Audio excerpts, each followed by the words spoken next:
مغالطہ۔ Colin Wilson انگریزی زبان کا شاعر تھا۔ اس کے خیالات بہت سخت تھے۔ اس کو 20ویں صدی کے سارے مغربی ادب کا انسان شکست خوردہ، مفلوج اور قنوطیت زدہ نظر آتا ہے۔ اس کے نزدیک آج کا انسان اس ذہنی مرض میں مبتلا ہے جس کو وہ بے اہمیتی کا مغالطہ کہتا ہے، یعنی فیلیسی آف انسگنیفیکنس۔ مگر حقیقت یہ ہے کہ انسان کا زیادہ بڑا ذہنی مرض وہ ہے جو اس کے برعکس نفسیات پیدا کرتا ہے، اور وہ اہمیت کا مغالطہ ہے، یعنی فیلیسی آف سگنیفیکنس۔ کچھ لوگ بعض تاریخی یا غیر تاریخی اسباب کے تحت اپنے آپ کو غیر ضروری طور پر اہم سمجھ لیتے ہیں۔ نتیجہ یہ ہوتا ہے کہ وہ نہ اپنے آپ کو صحیح طور پر سمجھ پاتے ہیں اور نہ دوسروں کے بارے میں حقیقت پسندانہ رائے قائم کرنے میں کامیاب ہوتے ہیں۔ بے اہمیتی کا مغالطہ ایک ذہنی مرض ہے، تاہم اس ذہنی مرض کا نقصان آدمی کی صرف اپنی ذات کو پہنچتا ہے۔ جو شخص اپنے آپ کو فرضی طور پر غیر اہم سمجھ لے، وہ اقدام سے گھبرائے گا، وہ کوئی بڑا کام کرنے کے لیے اپنے آپ کو نااہل سمجھے گا، وہ اپنی فعالیت کھو دے گا اور متحرک دنیا میں بے حس و حرکت پڑا رہے گا۔ مگر یہ سب ذاتی نقصان کی چیزیں ہیں۔ بے اہمیتی کے مغالطے کی قیمت آدمی کو خود ادا کرنی پڑتی ہے۔ اس کے برعکس مغالطے کی دوسری قسم اس سے زیادہ سنگین ہے۔ بے اہمیتی کا مغالطہ اپنی ذات کے حق میں زہر ہے، اور اہمیت کا مغالطہ پورے سماج کے حق میں زہر۔ اہمیت کے مغالطے میں مبتلا ہونے والا آدمی اپنے آپ کو اس سے زیادہ سمجھ لیتا ہے جتنا کہ فی الواقع وہ ہے۔ وہ غیر واقعی طور پر اپنے کو بڑا سمجھنے لگتا ہے۔ اس کا نتیجہ یہ ہوتا ہے کہ دوسرے لوگ اس کو جو درجہ دیتے ہیں وہ اس کو اس سے کم نظر آتا ہے جو اس کے اپنے نزدیک اس کا درجہ ہے۔ اس لیے دوسرے تمام لوگ اس کو ظالم نظر آنے لگتے ہیں۔ وہ اپنے سوا ہر ایک کو برا سمجھنے لگتا ہے، وہ ہر ایک کا دشمن بن جاتا ہے۔ بے اہمیتی کا مغالطہ اگر آدمی کے اندر پست ہمتی پیدا کرتا ہے تو اہمیت کا مغالطہ آدمی کو جارح بنا دیتا ہے، اور جارحیت بلا شبہ سماج کے حق میں پست ہمتی سے زیادہ ہلاکت خیز ہے۔ مسائل اور مواقع۔ انگریزی کا ایک مثل ہے، مسائل کو بھوکا رکھو، مواقع کو کھلاؤ۔ Starve the problems, feed the opportunities۔ یہ ایک بہت بامعنی بات ہے، بلکہ یہ کہنا صحیح ہوگا کہ یہی موجودہ دنیا میں کامیابی کا سب سے بڑا راز ہے۔ جو شخص اس گہری حکمت کو جانے اور اس کو استعمال کرے، وہی اس دنیا میں کامیاب ہوتا ہے۔ جو شخص اس حکمت کو نہ جانے اور اس کو استعمال نہ کر سکے، اس کے لیے ناکامی کے سوا اور کوئی چیز مقدر نہیں۔ اصل یہ ہے کہ موجودہ دنیا میں آدمی ہمیشہ دو قسم کی چیزوں کے درمیان رہتا ہے، ایک مسائل اور دوسرے مواقع۔ ہمیشہ ایسا ہوتا ہے کہ آدمی کچھ مسائل سے گھرا ہوا ہوتا ہے۔ اسی کے ساتھ ہمیشہ یہ بھی ہوتا ہے کہ آدمی کے قریبی ماحول میں کچھ قیمتی مواقع موجود ہوتے ہیں جن کو بھرپور استعمال کر کے وہ کامیابی کی منزل تک پہنچ سکتا ہے۔ یہ صورتحال ایک فرد کے ساتھ بھی پیش آتی ہے اور ایک پوری قوم کے ساتھ بھی۔ یہی وہ مقام ہے جہاں موجودہ دنیا لوگوں کا امتحان لے رہی ہے۔ جو شخص صرف اپنے مسائل کو دیکھے اور ان میں الجھ جائے، وہ اپنے مواقع کو کھو دے گا۔ اس کے برعکس جو شخص مواقع کو دیکھے اور ان کو بھرپور استعمال کرے، وہ مسائل پر زیادہ توجہ نہ دے سکے گا۔ مسائل کو کھلانا مواقع کو بھوکا رکھنے کی قیمت پر ہوتا ہے۔ اسی طرح جو شخص مواقع کو کھلائے، وہ اس قیمت پر ہوگا کہ اس کے مسائل بھوکے رہ جائیں۔ یہ ایک حقیقت ہے کہ مواقع کو استعمال کرنے کے لیے ہمیشہ مسائل کو نظر انداز کرنا پڑتا ہے۔ تجربہ بتاتا ہے کہ مسائل میں الجھنا کبھی کسی کے لیے مفید نہیں ہوتا۔ آخری نتیجے کے طور پر وہ صرف وقت کو ضائع کرنے کے ہم معنی ہے۔ مگر جو شخص اپنے آپ کو مواقع کے استعمال میں لگاتا ہے، وہ نہ صرف مواقع کا فائدہ حاصل کرتا ہے، بلکہ اس کی کامیابی بالواسطہ طور پر اس چیز کو بھی حل کر دیتی ہے جس کو مسائل کہتے ہیں۔ بڑا آدمی۔ مسٹر ڈیل کارنیگی کی ایک کتاب ہے جس کا نام ہے how to stop worrying and start living. یہ کتاب پہلی بار 1948 میں چھپی۔ مصنف لکھتے ہیں کہ جب میں نے پہلی بار اس کتاب کو مرتب کرنے کا ارادہ کیا تو میں نے اعلان کیا کہ جو شخص اس موضوع پر بہترین حقیقی کہانی پیش کرے گا اس کو $200 انعام دیا جائے گا۔ اس سلسلے میں موصول ہونے والی 2 اہم ترین کہانیوں میں سے ایک کہانی وہ تھی جس کا ایک حصہ درج ذیل ہے۔ Mister C.R. برٹن نے لکھا کہ میں جب 9 سال کا تھا تو میری ماں کا انتقال ہو گیا۔ 12 سال کی عمر میں نے اپنے باپ کو بھی کھو دیا۔ اس کے بعد میں بے سہارا ہو کر رہ گیا۔ مجھے لوگ یتیم کہنے لگے۔ اس کے بعد مسٹر اور مسز لافٹن نے مجھ کو ازراہ ہمدردی اپنے پاس رکھ لیا۔ انہوں نے کہا کہ تم جب تک چاہو ہمارے پاس رہ سکتے ہو۔ میں اسکول جانے لگا تو اسکول کے بچے میری اونچی ناک پر مذاق اڑاتے۔ وہ مجھے تحقیر کے طور پر آرفن بریٹ، یتیم لڑکا کہنے لگے۔ مجھے ان کی باتوں سے بہت تکلیف ہوتی تھی، حتیٰ کہ میں چاہنے لگا کہ ان سے لڑوں۔ مگر جس چیز نے مجھے لڑائی سے بچایا وہ مسٹر لافٹن کا یہ جملہ تھا: Always remember that it takes a bigger man to walk away from a fight than it does to stay and fight. ہمیشہ یاد رکھو کہ جنگ ہر آدمی کر سکتا ہے، مگر بڑا آدمی وہ ہے جو جنگ سے اعراض کرے۔ گڑھے کے اندر پتھر پھینکیں تو اس کے پانی میں ہیجان پیدا ہو جاتا ہے، مگر سمندر کے اندر ایک پورا پہاڑ ڈال دیجئے تب بھی وہ ویسا ہی رہے گا۔ اسی طرح چھوٹے ظرف والا آدمی ایک سخت بات سن کر بگڑ اٹھتا ہے، مگر بڑے ظرف والے آدمی کے اوپر طوفان گزر جاتے ہیں اور پھر بھی اس کا سر برہم نہیں ہوتا۔ الٹا نتیجہ۔ سبھاش ایک ڈاکو تھا جو ڈاکہ زنی کے 20 واقعات میں ماخوذ تھا۔ پولیس نے اس کو زندہ یا مردہ پکڑنے پر 15,000 روپیہ نقد انعام کا اعلان کیا تھا۔ 13 دسمبر 1983 کا واقعہ ہے۔ دہلی کی ایک پولیس پارٹی اپنے میٹاڈور پر انکم ٹیکس آفس کے پاس سڑک پر تھی۔ اس نے دیکھا کہ سامنے سے ایک سفید فیٹ کار آ رہی ہے۔ پولیس کی گاڑی کے قریب آ کر اچانک اس نے یو ٹرن لیا، یعنی گھوم کر پیچھے کی طرف واپس ہو گئی۔ پولیس والوں کو شبہ ہوا اور انہوں نے کار کا پیچھا کیا۔ پولیس کی گاڑی جب بالکل قریب پہنچ گئی تو کار کے مسافروں نے پولیس کی گاڑی پر فائرنگ شروع کر دی۔ اب پولیس پارٹی کو یقین ہو گیا کہ اس کے اندر کوئی مجرم بیٹھا ہوا ہے، چنانچہ پولیس والوں نے بھی جواب میں کار کے اوپر فائر کیے، مگر کار آگے کی طرف بھاگتی رہی اور بالآخر نظروں سے اوجھل ہو گئی۔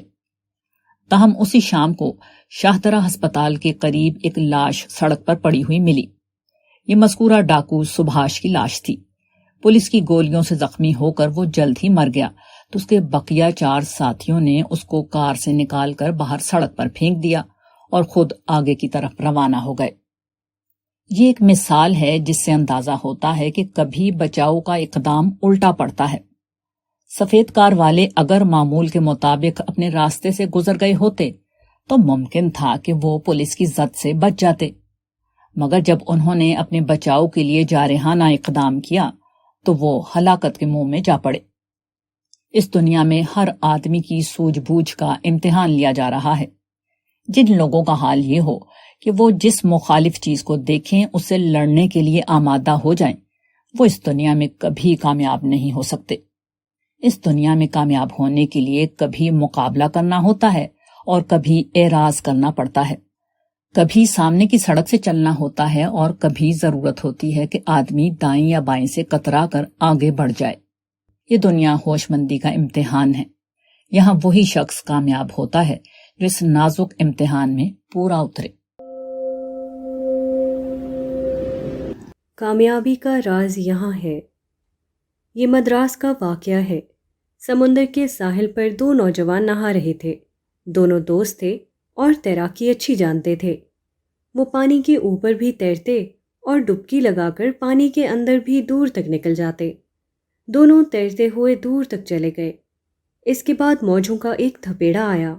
دونوں اس کی زد میں آ گئے۔ ایک نوجوان زیادہ ماہر تھا۔ اس نے کہا، میں موجوں سے لڑ کر پار ہو جاؤں گا۔ پھر وہ موجوں کے مقابلے میں اپنی تیراکی کا کمال دکھانے لگا، مگر موجوں کا زور زیادہ تھا۔ وہ اپنے طاقتور بازوؤں کے باوجود ان سے نکلنے میں کامیاب نہ ہو سکا اور ڈوب کر مر گیا۔ دوسرا نوجوان بھی طوفان کی زد میں آیا۔ تھوڑی دیر اس نے اپنے ساتھی کی پیروی کی. اس کے بعد اس نے محسوس کر لیا کہ موجوں کی شدت اور طاقت اس سے زیادہ ہے کہ میرے بازو ان کا مقابلہ کر کے نکلنے میں کامیاب ہو سکیں. اچانک اس کو یہ بات یاد آئی. اس نے سنا تھا کہ موجیں خواہ کتنی ہی شدید ہوں، ان کا زور اوپر رہتا ہے، پانی کے نیچے کی سطح پھر بھی ساکن رہتی ہے. اس کے بعد اس نے اپنا طریقہ عمل بدل دیا. اوپر کی موجوں سے لڑنے کے بجائے اس نے نیچے کی طرف ڈبکی لگائی اور پانی کی نچلی سطح پر پہنچ گیا. یہاں پانی نسبتاً ٹھہرا ہوا تھا اور اس کے لیے ممکن تھا کہ وہ اپنے تیرنے کے فن کو کامیابی کے ساتھ استعمال کر سکے. اس نے ساحل کی طرف تیرنا شروع کر دیا. اگرچہ وہ کافی تھک چکا تھا، تاہم ہاتھ پاؤں مارتے ہوئے بالآخر وہ سمندر کے کنارے پہنچ گیا. کنارے پر پہنچتے پہنچتے وہ بے ہوش ہو چکا تھا. سمندر کے کنارے چند ملاح اپنی کشتیاں لیے ہوئے موجود تھے. انہوں نے فوراً اس کو دیکھ کر اٹھایا اور خشکی پر لے گئے. اس کے بعد اس کو ہسپتال پہنچایا گیا. وہاں چند دن زیر علاج رہ کر وہ اچھا ہو گیا. بس اس واقعے سے معلوم ہوا کہ جس نے موجوں سے لڑنے کو تیراکی سمجھا تھا وہ ہلاک ہو گیا، اور جس نے موجوں سے کترا کر نکلنے کا طریقہ اختیار کیا وہ کامیاب رہا. یہی معاملہ پوری زندگی کا ہے. زندگی میں طرح طرح کے طوفان آتے ہیں، مگر عقل مندی یہ نہیں ہے کہ جو تھپیڑا سامنے آئے بس آدمی اس سے لڑنا شروع کر دے. عقل مندی یہ ہے کہ آدمی جائزہ لے کر دیکھے کہ کامیابی کے ساتھ ساحل تک پہنچنے کا زیادہ قابل عمل راستہ کون سا ہے، اور جو راستہ قابل عمل ہو اسی کو اختیار کرے، خواہ وہ موجوں کی سطح سے اتر کر نیچے اپنا راستہ بنانا ہی کیوں نہ ہو. یہ قدرت کا انتظام ہے کہ دریاؤں اور سمندروں میں جو تیز و تند موجیں اٹھتی ہیں وہ پانی کے اوپر اوپر رہتی ہیں، پانی کے نیچے سطح ساکن رہتی ہے. چنانچہ بھنور کے وقت مچھلیاں نچلی سطح پر چلی جاتی ہیں. یہ قدرت کا سبق ہے. اس طرح قدرت ہم کو بتاتی ہے کہ طوفانی موجوں کے وقت ہم کو کیا طریقہ عمل اختیار کرنا چاہیے. زندگی میں کبھی طوفان سے لڑنا بھی پڑتا ہے، مگر اکثر اوقات کامیابی کا راز یہ ہوتا ہے کہ آدمی طوفانی سیلاب سے کترا کر نکل جائے، وہ طوفان کی زد سے بچتا ہوا اپنا راستہ بنائے. شیر کا سبق. جم کاربیٹ شیر کے مطالعے کا ماہر سمجھا جاتا ہے. اس کے نام پر ہندوستان میں حیوانات کا ایک پارک بنا ہوا ہے. جم کاربیٹ نے لکھا ہے کہ کوئی شیر کسی آدمی پر اس وقت تک حملہ نہیں کرتا جب تک کہ اس کو اپنی طرف سے کوئی کارروائی کر کے بھڑکا نہ دیا جائے. No tiger attacks a human being unless provoked.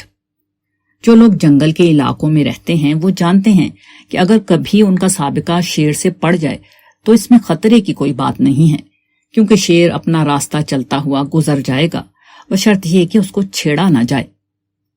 حقیقت یہ ہے کہ شیر اپنی فطرت کے اعتبار سے انسان دشمن جانور نہیں. شیر کے لیے مردم خور کا لفظ صرف اتفاقی معنی میں صحیح ہے. شیر پیدائشی طور پر مردم خور نہیں ہوتا، بلکہ بعض نادان انسانوں کی کارروائیاں کسی شیر کو مردم خور بنا دیتی ہیں. کسی شیر کو مردم خور بنانے والے اکثر وہ غیر ماہر شکاری ہوتے ہیں جو کافی تیقن کے بغیر شیر کے اوپر اپنا کارتوس خالی کر دیتے ہیں. وہ شیر مارنے کے شوق میں شیر پر گولی چلاتے ہیں، مگر کافی مہارت نہ ہونے کی وجہ سے ان کی گولی صحیح نشانے پر نہیں پڑتی اور اچٹتی ہوئی نکل جاتی ہے. شیر معمولی طور پر زخمی ہو جاتا ہے مگر وہ مرتا نہیں. اس قسم کا زخم خوردہ شیر انسان کا دشمن ہو جاتا ہے. وہ جہاں کہیں بھی انسانی صورت کو دیکھتا ہے اس کو اپنا دشمن سمجھ لیتا ہے اور اس پر حملہ کر کے اسے ختم کر دیتا ہے. یہی حال اکثر درندہ جانوروں کا ہے. اس مثال میں ہمارے لیے دو بہت بڑے سبق ہیں. ایک یہ کہ کسی کو پیشگی طور پر اپنا دشمن سمجھ لینا درست نہیں، حتیٰ کہ ایک درندہ صفت انسان کو بھی نہیں. کوئی شخص اسی سے دشمنانہ معاملہ کرتا ہے جس کو وہ اپنا دشمن سمجھ لے. اگر ہم اپنے کو دشمن ظاہر نہ کریں تو دوسرا بھی ہم سے دشمن کا سلوک نہیں کرے گا. دوسرا سبق یہ ہے کہ ناکافی تیاری کے بغیر کبھی کسی کے خلاف کارروائی نہیں کرنا چاہیے. اگر آپ اپنے حریف پر ایسے اقدامات کریں جو کافی تیاری کے بغیر کیے گئے ہوں اور اس بنا پر وہ فیصلہ کن نہ بن سکیں تو ایسا اقدام آپ کے حریف کو پہلے سے زیادہ مشتعل کر کے آپ کے مسئلے کو اور زیادہ سنگین بنا دے گا۔ ہر شخص خود اپنے اندرونی تقاضے کے تحت اپنی ضرورتوں کی تکمیل میں مشغول رہتا ہے، اور اگر ضرورتیں پوری ہو جائیں تو ہوس کی تکمیل میں۔ یہ قدرتی انتظام ہے جو لوگوں کو ایک دوسرے سے روکے رکھتا ہے۔ آپ دوسرے کو نہ چھیڑیں اور آپ دوسرے کے ظلم سے محفوظ رہیں گے، کیونکہ یہاں ہر ایک اپنے آپ میں اتنا مشغول ہے کہ اس کو دوسرے کے خلاف سوچنے کی فرصت نہیں۔ جواب کا طریقہ۔ ایک آدمی نے ایک بزرگ کی تعریف کی۔ اس نے کہا کہ وہ ایسے پہنچے ہوئے بزرگ تھے کہ وہ نماز کی حالت میں مرے، گویا ان کی موت خدا کی گود میں ہوئی۔ سننے والا کچھ دیر چپ رہا، اس کے بعد بولا، خدا کے رسول صلی اللہ علیہ وسلم کی وفات ہوئی تو وہ اپنی اہلیہ کی گود میں تھے، اور بزرگ کی وفات خدا کی گود میں ہوئی۔ اس کا مطلب تو یہ ہے کہ بزرگ خدا کے رسول صلی اللہ علیہ وسلم سے بھی زیادہ پہنچے ہوئے تھے۔ یہ جواب اتنا وزنی تھا کہ اس کو سن کر آدمی خاموش ہو گیا۔ سننے والے نے مذکورہ بزرگ کے حالات پڑھے تھے، اس میں اس کو کہیں یہ بات نہیں ملی تھی کہ بزرگ کی موت نماز کی حالت میں ہوئی۔ تاہم اس نے سوچا کہ اگر میں یہ کہتا ہوں کہ یہ بات کہاں لکھی ہے یا کس ذریعے سے ثابت ہوتی ہے تو خواہ کی بحث شروع ہو جائے گی اور وہ کہیں ختم نہ ہوگی۔ چنانچہ اس نے اس سوال کو نہیں چھیڑا۔ اس نے ایسی بات کہی جو نہ صرف یقینی تھی بلکہ اپنے عمومی پہلو کی بنا پر وہ آدمی کو چپ کرا دینے والی تھی۔ چنانچہ لمبی بحث کی نوبت نہیں آئی اور ایک ہی جملہ سارے سوال کا جواب بن گیا۔ یہی ایسے معاملات میں جواب دینے کا صحیح طریقہ ہے۔ اگر آدمی ایسا کرے کہ وہ مخاطب کی بات سنتے ہی فوراً اس سے نہ الجھے بلکہ تھم کر سوچے کہ اس کا صحیح اور مؤثر جواب کیا ہو سکتا ہے، تو یقینی طور پر وہ ہر سوال کا جواب پا لے گا جو اس قدر فیصلہ کن ہو کہ لمبی بحث و تکرار کی نوبت نہ آئے اور صرف ایک جملہ پورے سوال کے لیے فیصلہ کن بن جائے۔ سب سے برا جواب وہ ہے جس میں سوال کرنے والا اور جواب دینے والا دونوں الجھ جائیں اور بالآخر اس طرح الگ ہوں کہ دونوں میں سے کوئی ہار ماننے کے لیے تیار نہ ہو۔ اور سب سے اچھا جواب وہ ہے جبکہ جواب دینے والا ایسا سوچا سمجھا ہوا وزنی جواب دے جس کے بعد سوال کرنے والے کی سمجھ میں ہی نہ آئے کہ اس کے آگے وہ کیا کہہ سکتا ہے۔ اشتعال نہیں۔ ایک صاحب ہیں، وہ بظاہر عام حلیے میں رہتے ہیں مگر مزاج کے اعتبار سے بہت دیندار ہیں۔ وہ ایک تعلیم یافتہ آدمی ہیں اور قرآن و حدیث کے موضوعات پر کئی کتابیں لکھی ہیں۔ ایک روز نماز جمعہ کے بعد مسجد میں ان کی ملاقات ایک بزرگ سے ہوئی۔ موصوف کے ساتھی نے ان کا تعارف کراتے ہوئے کہا کہ یہ فلاں صاحب ہیں اور قرآن و حدیث پر کئی کتابیں لکھ چکے ہیں۔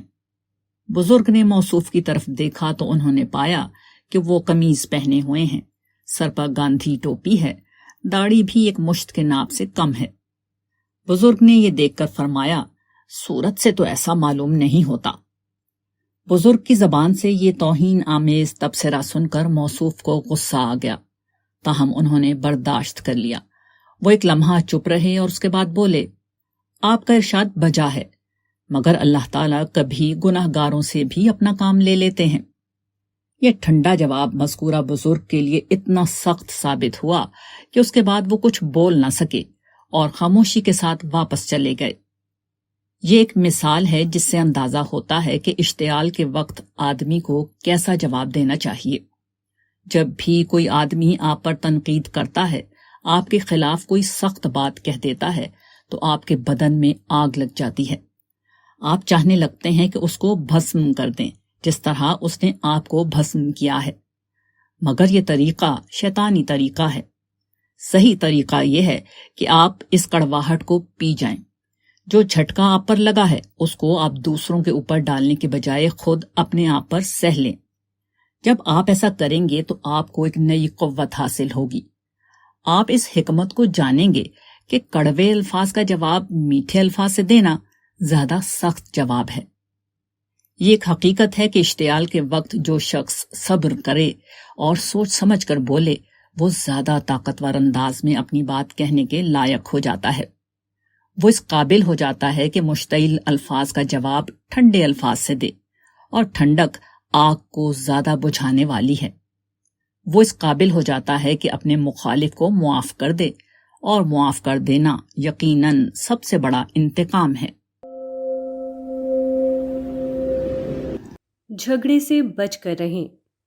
دو کسانوں کے کھیت ملے ہوئے تھے، ان کے درمیان منڈیر کا جھگڑا ہو گیا۔ ہر ایک کہتا کہ منڈیر میری ہے۔ دونوں منڈیر پر لڑ پڑے۔ یہ جھگڑا پہلے منڈیر کا تھا، پھر ساکھ کا مسئلہ بن گیا۔ ہر ایک کو دکھائی دینے لگا کہ منڈیر سے ہٹنا لوگوں کی نظر میں اپنے آپ کو بے عزت کرنا ہے۔ چنانچہ جھگڑا بڑھتا رہا۔ وہ یہاں تک بڑھا کہ دونوں طرف قتل ہوئے، کھیت کاٹے گئے، دونوں نے ایک دوسرے کی چیزیں جلائیں۔ اس کے بعد معاملہ اور بڑھا، وہ پولیس اور عدالت کا معاملہ بن گیا۔ مقدمہ بازی کا لمبا سلسلہ شروع ہو گیا۔ یہ مقدمات 20 سال بعد صرف اس وقت ختم ہوئے جبکہ ان کے کھیت، باغ، زیورات سب بک گئے۔ ایک معمولی منڈیر کو پانے کے لیے دونوں نے اپنا سب کچھ کھو دیا۔ یہی منڈیر کا جھگڑا ایک اور کسان کے ساتھ پیدا ہوا، مگر اس نے فوری اشتعال کے تحت کارروائی کرنے کے بجائے اس پر غور کیا، سمجھدار لوگوں سے مشورے کیے۔ آخرکار اس کی سمجھ میں یہ بات آئی کہ منڈیر کا جھگڑا منڈیر پر طے نہیں ہوتا، جھگڑے کو طے کرنے کی جگہ دوسری ہے۔ یہ سوچ کر اس نے جھگڑے کی منڈیر چھوڑ دی۔ اس نے یہ کیا کہ مسئلے پر آج سے سوچنے کے بجائے پیچھے سے سوچنا شروع کیا۔ منڈیر کے واقعے سے اس کے دل کو بھی چوٹ لگی۔ اس کو بھی اپنے نقصان اور اپنی بے عزتی سے وہی تکلیف ہوئی جو ہر انسان کو ایسے وقت پر ہوتی ہے، مگر اس نے اپنے جذبات کو تھاما۔ فوری جوش کے تحت کارروائی کرنے کے بجائے سوچ سمجھ کر اقدام کرنے کا فیصلہ کیا۔ میرے حریف کو میری منڈیر پر قبضہ کرنے کی جرت ہی کیوں ہوئی؟ اس سوال پر غور کرتے کرتے وہ اس رائے پر پہنچا کہ اس کی وجہ حریف کے مقابلے میں میری کمزوری ہے۔ میرا اور حریف کا اصل معاملہ یہ ہے کہ میری پوزیشن میرے حریف کے مقابلے میں اتنی زیادہ نہیں ہے کہ وہ مجھ سے دبے اور میرے حقوق پر ہاتھ ڈالنے کی جرت نہ کرے۔ ٹھنڈے ذہن سے سوچنے کے بعد اس کی سمجھ میں یہ بات آئی کہ اگر وہ اپنی طاقت اور حیثیت کو بڑھا لے تو وہ زیادہ بہتر طور پر اپنے حریف کے مقابلے میں کامیاب ہو سکتا ہے، کیونکہ اس کے بعد اس کے حریف کو اس کے اوپر دست درازی کی جرت نہ ہوگی۔ اب اس نے اپنے کھیتوں پر پہلے سے زیادہ محنت شروع کر دی۔ جو طاقت وہ حریف کو برباد کرنے کی کوشش میں لگاتا، اسی طاقت کو اس نے خود اپنی تعمیر میں لگانا شروع کر دیا۔ اس نئی فکر نے اس کے اندر نیا حوصلہ جگا دیا۔ وہ نہ صرف اپنے کھیتوں میں زیادہ محنت کرنے لگا، بلکہ کھیتی کے ساتھ کچھ اور قریبی کاروبار بھی شروع کر دیا۔ اس نئے شعور کا نتیجہ یہ ہوا کہ اس نے اپنی زندگی کو از سر نو منظم کیا۔ وہ خرچ کو کم کرنے اور آمدنی کو بڑھانے کے اصول پر سختی سے عمل کرنے لگا۔ اسی کے ساتھ اپنے بچوں کو تعلیم کی راہ پر لگا دیا۔ اس نے طے کر لیا کہ اپنے ہر بچے کو اعلیٰ مرحلے تک تعلیم دلائے گا۔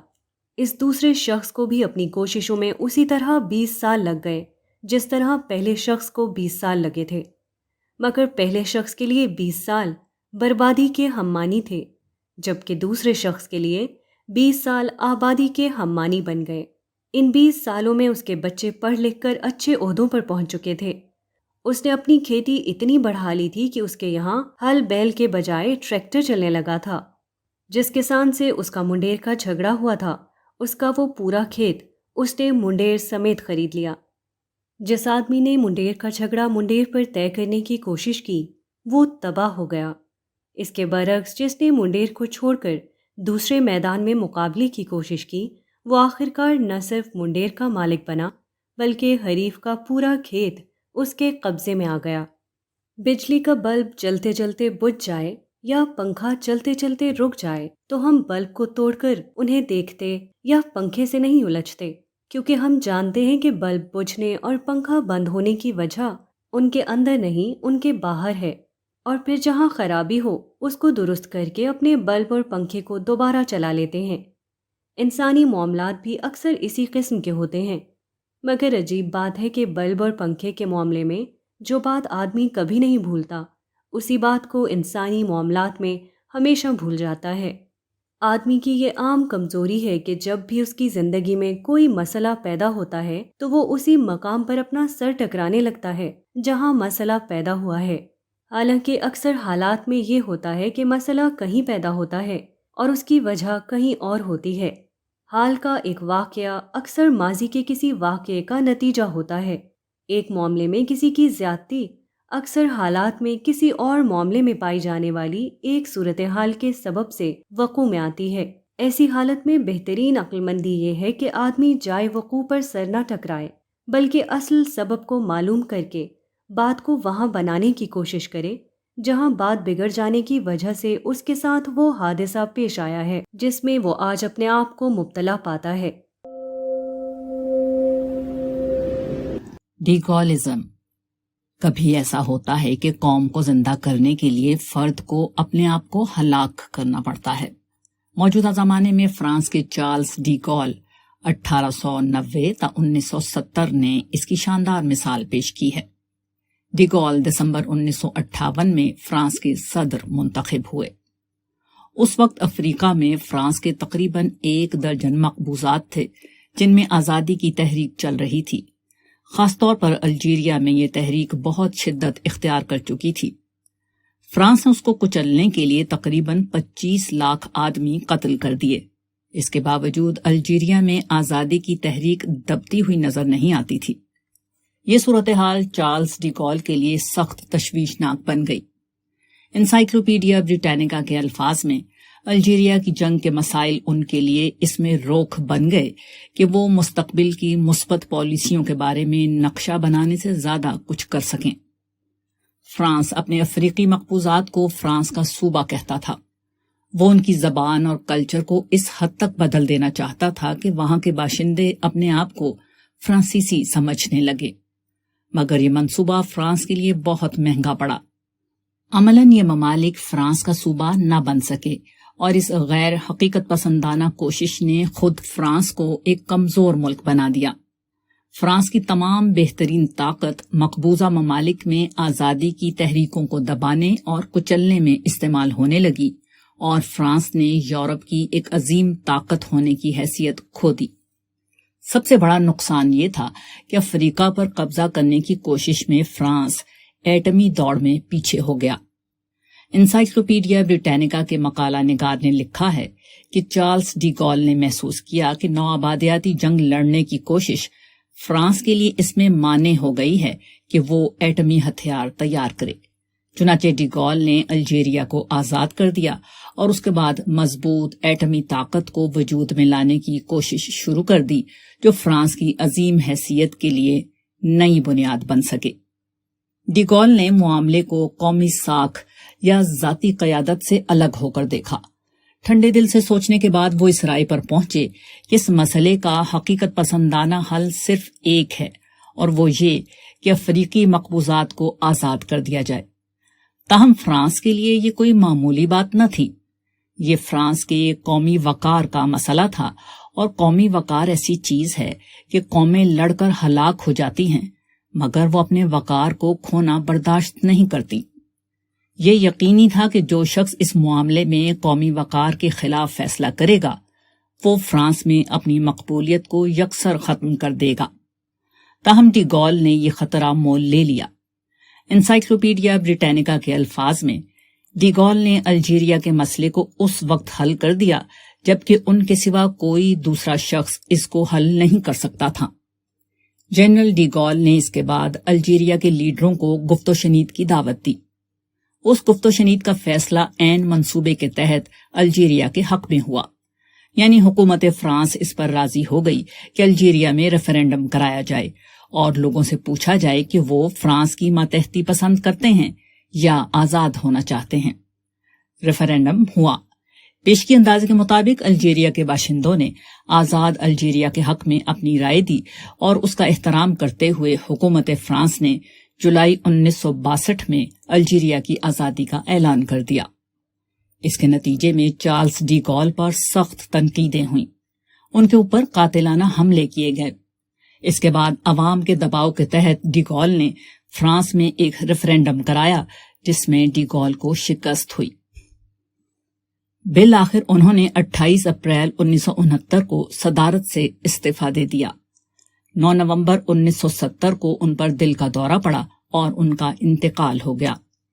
ڈیگول ایک معمولی قبرستان میں اس طرح دفن کر دیے گئے کہ ان کے جنازے میں ان کے چند رشتہ داروں اور دوستوں کے سوا کوئی اور شریک نہ تھا۔ ڈیگول خود مر گئے، مگر انہوں نے مر کر اپنی قوم کو دوبارہ زندگی دے دی۔